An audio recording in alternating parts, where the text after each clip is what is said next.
2018 کے الیکشن میں یہ NA-131 تھا. عمران خان صاحب، سعد رفیق صاحب اور مرتضیٰ حسن صاحب TLP کے یہاں پہ مد مقابل تھے. 84,531 ووٹ عمران خان صاحب کے تھے، سعد رفیق صاحب کے 83,775 تھے اور مرتضیٰ حسن صاحب TLP کے جو ہیں ان کے 9,788 تھے. 2013 میں سعد رفیق صاحب یہاں سے جیتے تھے 1,23,094 ووٹ اور ان کے مقابلے میں PTI کے حامد خان صاحب 83,190 ووٹ لیے تھے اور پیپلز پارٹی کے نوید چودھری صاحب نے 40,008 ووٹ لیے تھے.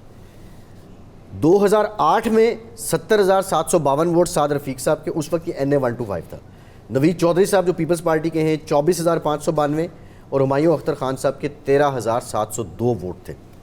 اب کی بار سعد رفیق صاحب لطیف کھوسہ صاحب اور محمد امتیاز صاحب ہیں TLP کے، یہ نمایاں یہاں پہ کینڈیڈیٹس ہیں.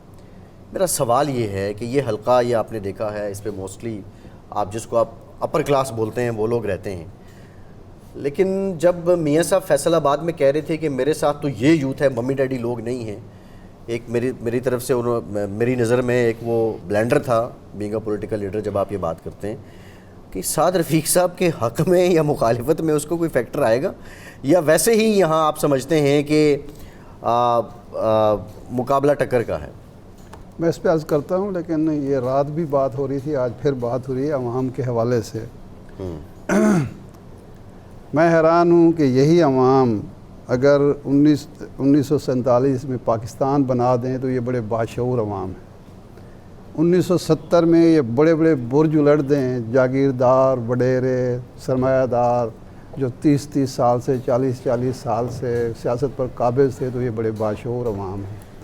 لیکن اور اس وقت یہ بے شعور ہو جاتے ہیں جب وہ برج الٹنا چاہتے ہیں اور پابندیاں لگا دی جاتی ہیں کہ آپ گھر سے نکل نہیں سکتے، آپ کسی کا نعرہ نہیں لگا سکتے، کسی کا جھنڈا نہیں لہرا سکتے، کسی کا بینر نہیں لگا سکتے، کسی کے حق میں کمپین نہیں کر سکتے، کسی امیدوار کو اپنے گھر میں مدعو نہیں کر سکتے. جس گھر میں جس شخص کے پاس فلاں چیز پائی جائے گی اس کو جیل جانا پڑے گا. تو اس وقت بے شعور ہو جاتے ہیں. بھائی ہو یہ رہا ہے کہ ان عوام کو جنہوں نے پاکستان بنایا تھا انہیں اتنا بے شعور نہ سمجھا جائے. یہ مجبوریاں اور یہ پابندیاں اور یہ قدغنے ہیں جس کی وجہ سے ہم مرضی کے رزلٹ حاصل کرنے کے بعد کہتے ہیں کہ جو لوگ اس رزلٹ کو نہیں مان رہے وہ بڑے بے شعور ہیں، وہ کسی کے سحر میں گرفتار ہیں. جی وہ بھائی جب یہی لوگ ہوتے ہیں نا. 2008 میں جی 8 میں ایک جنرل کیانی نے آرڈر کیا کہ جی کوئی مداخلت نہیں ہوگی، رزلٹ تبدیل ہو گئے. اس وقت کاف لیگ نہیں جیت سکی. اس وقت یہی عوام تھے نا، یا کوئی امپورٹ ہوئے تھے عوام، اس ملک کے عوام تھے، چونکہ وہ کاف لیگ کے حق میں نہیں تھے، وہ پرویز مشرف کو ناپسند کرتے تھے. تھوڑی سی آپ نے ایک دن آزادی دی، انہوں نے دکھا دیا کہ ہم کس کے ساتھ ہیں. جی اب اگر لیڈرشپ ڈیلیور نہیں کرتی تو اس میں عوام کا کیا قصور ہے؟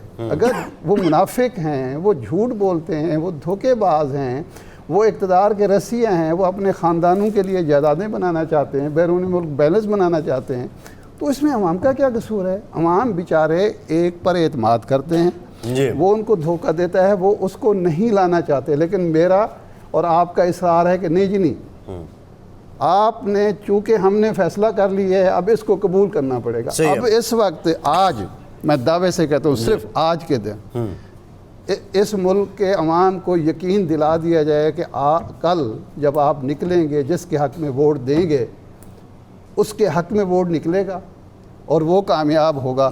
میں دیکھتا ہوں کیا رزلٹ آتے ہیں. کیسے ٹرک کی بتی کے پیچھے لگتے ہیں بڑے بڑے تجزیہ کار آپ کی دلیل یہ تھی، بڑے تجزیہ کار لکھ رہے ہیں مسلم لیگ نون 110 سیٹیں، یہ کہاں سے آ گئی ہیں؟ 115 سیٹیں. جناب پیپلز پارٹی 55 سیٹیں، یہ کہاں سے آ گئی ہیں جی؟ وہ PTI 35 سیٹیں، یہ کہاں سے آپ نے اندازہ لگا لیا یا کس نے آپ کو رزلٹ دیا؟ ابھی سنیں، یہ تو 2013 کا ماڈل ہے. ابھی مجھے ایک دوست نے کہا KPK میں جی KP میں نمبر 1 جو ہے وہ PTI ہوگی 10-15 سیٹوں کے ساتھ، دوسرے نمبر پہ مولانا فضل الرحمان کی جماعت ہوگی، مولانا فضل الرحمان کو تو کینڈیڈیٹ نہیں ہے، ان کی جماعت دوسرے نمبر پہ کیسے آ جائے گی؟ صحیح ہے، تیسرے نمبر پہ ANP ہوگی۔ اچھا ارشاد صاحب اس پہ آتے ہیں، نہیں اب میں اس حلقے کی طرف آتا ہوں جی سو اس لیے عوام کو اتنا زیادہ بھی نہ سمجھیں کہ بالکل بے شعور ہیں، جاہل ہیں، ٹرک ان کو موقع ہی نہیں دیا جاتا، ان کے دروازے بند، راستے بند کر دیے جاتے ہیں۔ عوام کا ووٹ ہے، پولیٹیشنز کا نوٹ ہے۔